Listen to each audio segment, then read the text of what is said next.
बिस्मिल्लाहिर्रहमानिर्रहीम। हम 3 interesting very commonly used expression सीखेंगे।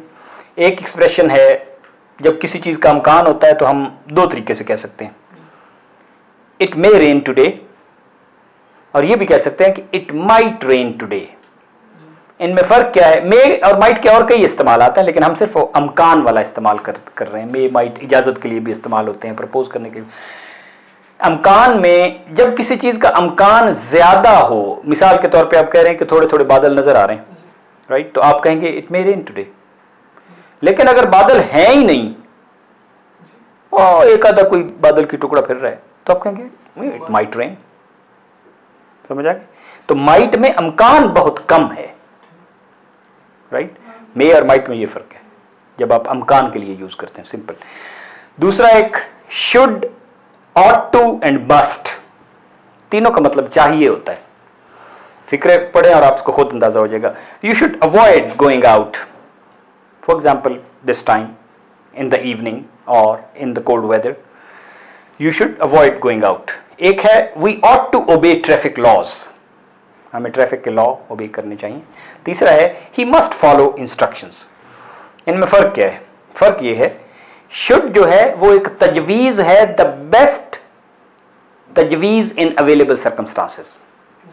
मौजूदा सर्कमस्टांसेस में जो बेस्ट सजेशन है ना, उसके लिए शुड इस्तेमाल करते हैं। ऑट टू वहां इस्तेमाल करते हैं जहां पे कोई अखलाकी या कानूनी हो रिक्वायरमेंट, और आपका चॉइस हो, आप ना भी ओबे करें तो आप ना करें, लेकिन ऑट टू कि आप कर लें तो बेहतर बात है।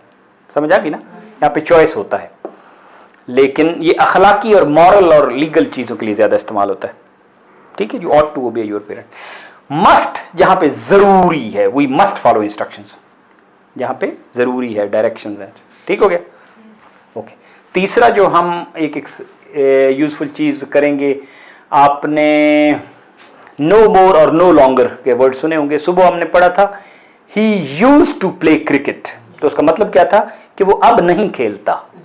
खेलता था लेकिन अब नहीं खेलता, इसमें अंदर ही मुज़मिर है। तो जो अब नहीं खेलता को कैसे कहते हैं? He no longer plays. No longer, no longer और नो मोर में क्या फर्क है, ये सवाल है हमारा।